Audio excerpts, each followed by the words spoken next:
Hi నేను doctor Janaki Srinath senior consultant న్యూట్రిషనిస్ట్ని. ఈరోజు మనము యాట్కిన్స్ డయట్ అనే వెయిట్ లాస్ డైట్స్ గురించి తెలుసుకుందాము.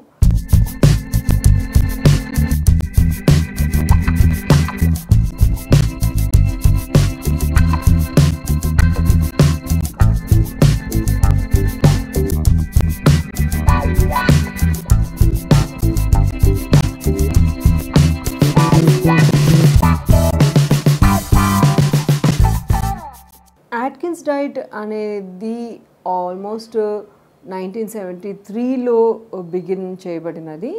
ఇది ఫస్ట్ కార్డియాలజిస్ట్ డాక్టర్ అంటే ఈ నార్మల్ ఫుడ్ అంటే గ్రెయిన్స్, గింజలు, అన్నము, గోధుమ ఇవి కాకుండా మాంసాహారము, వెజిటబుల్స్ తీసుకొని సక్సెస్ఫుల్గా బరువు తగ్గొచ్చు, శరీరానికి హాని జరగకుండా అని ప్రూవ్ చేసిన డాక్టర్ అతను అనమాట. ఆయన పేరు మీద ఇంకా యాట్కిన్స్ డైట్ అనేది చాలా పాపులర్ అయింది. ఎవరైతే అంటే ఈ యాట్కిన్స్ డైట్కి బేసిసే కీటోన్ ఫార్మేషను, కీటోసిస్ అనే కెమికల్ ట్రాన్స్ఫర్మేషన్ అనమాట. అంటే శరీరము రక్తంలో చక్కెరని ఎనర్జీ లాగా యూటిలైజ్ చేసుకోకుండా కీటోన్ బాడీస్ని ఎనర్జీ లాగా యూటిలైజ్ చేసుకొని మనకు ఇన్సులిన్ మీద డిపెండెన్సీ అనేది తగ్గిస్తుంది, ఆల్టర్నేటివ్ మోడ్ ఆఫ్ ఎనర్జీ యూటిలైజేషన్ని పెంచుతుంది. దాంతో చాలామందికి ఆకలి తగ్గడము, క్రేవింగ్స్ తగ్గడం అనేది జరుగుతుంది. ఇలా వాళ్ళు తీసుకునే అంటే వాళ్ళు ఎంత బరువు తగ్గాలో దాన్ని బట్టి ఫస్ట్ డిఫరెంట్ ఫేజెస్ లాగా డైట్ని ఇంప్లిమెంట్ చేసుకుంటారు. ఇండక్షన్ ఫేజ్లో ఎక్కువగా మాంసాహారము అంటే ఎక్కువగా ప్రోటీన్స్ ఇస్తారు. ఫ్యాట్ కంటెంట్ అంటే బటర్, కుకింగ్ ఆయిల్ మాత్రం మీ బాడీ వెయిట్ తగ్గట్టుగా క్యాలిక్యులేట్ చేసి ఎంత మోతాదులో తీసుకోవాలో అంతే ఇస్తారు.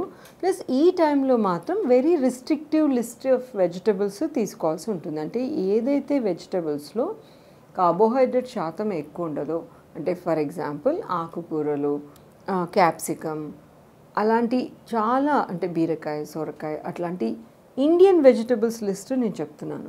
సో ఈ వెజిటబుల్స్ మాత్రం ఇంట్రడ్యూస్ చేస్తారు. ఈ టైం ఇట్ ఈస్ ఒక 15 days ఉంటుంది. It is called induction phase. ఈ టైంలోనే కీటోసిస్ అనేది డెవలప్ అవుతుంది. అక్కడ నుంచి వెయిట్ లాస్ అనేది బిగిన్ అవుతుంది. యాక్చువల్ వెయిట్ లాస్ జరుగుతున్నప్పుడు మీరు స్లోగా కొంతవరకు నట్స్, కొంతవరకు ఫ్రూట్స్ ఇంట్రడ్యూస్ చేసుకోవచ్చు. కంటిన్యూస్గా వెయిట్ లాస్ జరుగుతున్నప్పుడు అదే ప్యాటర్న్కి అలవాటు పడాలి. మీరు అనుకున్న టార్గెట్ వెయిట్ రీచ్ అయిన తర్వాత అంటే ఒక 2-3 kgs ఉంది అనగా ప్రీ మెయింటెనెన్స్ ఫేజ్ అంటే థర్డ్ ఫేజ్లో కొన్ని స్లోగా డైజెస్ట్ అయ్యే గింజ ధాన్యాలు అంటే లెగ్యూమ్స్, ముఖ్యంగా పప్పు దినుసులు, వెజిటబుల్స్ విత్ కొంచెం కార్బోహైడ్రేట్స్ని ఇంట్రడ్యూస్ చేయమని చెప్తారు. ఆ ఇంట్రొడక్షన్ ఏ లెవెల్లో ఉండాలంటే మీరు అవి తింటున్నా కూడా మీ బరువు అనేది తగ్గుతూ ఉండాలి. ఒకవేళ అది తిని మళ్ళీ మీ బరువు తగ్గకపోతే మీరు వీటిని తగ్గించడమే బెటర్ అనమాట. అలా ట్రై చేసి మీరు ఏ అవగాహనకు వస్తారంటే ఏ లెవెల్లో మీరు ఈ తగ్గిన వెయిట్ని మెయింటైన్ చేయడానికి ఎంత మాత్రము కార్బోహైడ్రేట్స్ మీ శరీరం తట్టుకోగలుగుతుంది అనేది తెలుసుకుంటారు. ఆ తెలుసుకొని తర్వాత లైఫ్ అంటే మెయింటెనెన్స్ ఫేజ్లో మీరు తగ్గిన వెయిట్ని మెయింటైన్ చేసుకోవాలంటే మీకు ఒక అవగాహన వస్తుంది. ఎంత క్వాంటిటీ ప్రోటీన్స్ ఉండాలి, ఎంత క్వాంటిటీలో వెజిటబుల్స్ మీరు తీసుకుంటారు, ఎంత కొంచెం ఫ్రూట్స్, లెగ్యూమ్స్ అంటే పప్పు దినుసులు, నట్స్ మీ బాడీ అంటే గ్లూకోజ్ టాలరెన్స్ బట్టి ఎంతవరకు తట్టుకొని కూడా ఫర్దర్గా బరువును మెయింటైన్ చేసుకోవచ్చు అనేది తెలుసుకుంటారు అనమాట. సో చాలా అపోహలు ఉన్నాయి ఒకప్పుడు, అంటే హై ప్రోటీన్స్ డైట్ వల్ల ఏమైనా జరిగిపోతుందో ఏమో అని.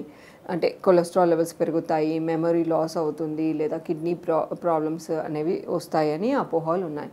కానీ చాలా వరకు జరిగిన ట్రయల్స్ వల్ల 6 monthsలో చూసినట్టయితే క్వాంటమ్ ఆఫ్ వెయిట్ లాస్ కూడా ఎక్కువ ఉంది వేరే నార్మల్ రెగ్యులర్ డైట్స్ కంపేర్ చేస్తే. అలాగే కూడా చెడు కొలెస్ట్రాల్ కానీ, ఎల్డిఎల్ కొలెస్ట్రాల్ కానీ, లేకుంటే మిగతా అంటే బ్యాడ్ కొలెస్ట్రాల్స్ కానీ పెరగడం జరగలేదు. ఇన్ఫ్యాక్ట్ హెచ్డిఎల్ కొలెస్ట్రాల్, ట్రైగ్లిసరైడ్స్ మామూలు వెయిట్ లాస్ డైట్స్ కంటే కూడా ఎక్కువ శాతంలో తగ్గినట్టు ప్రూవ్ అయింది. ఇంకా కీటోజెనిక్ డైట్ ప్యాటర్న్ చాలా వరకు ఇంకా ఒక ట్రీట్మెంట్ లాగా ఇప్పుడు అల్జీమర్స్కి, కొన్ని రకాల మెమరీ అండ్ కాగ్నిటివ్ ఫంక్షన్కి ట్రీట్మెంట్ లాగా యూస్ చేస్తున్నారు. కాబట్టి ఇది చాలా చెడు ప్రభావం బ్రెయిన్ యాక్షన్ మీద లేకుంటే బ్రెయిన్ ఫంక్షనింగ్ మీద చేస్తుంది అనడానికి మనకి ప్రూఫ్ లేదు ఎట్ దిస్ పాయింట్.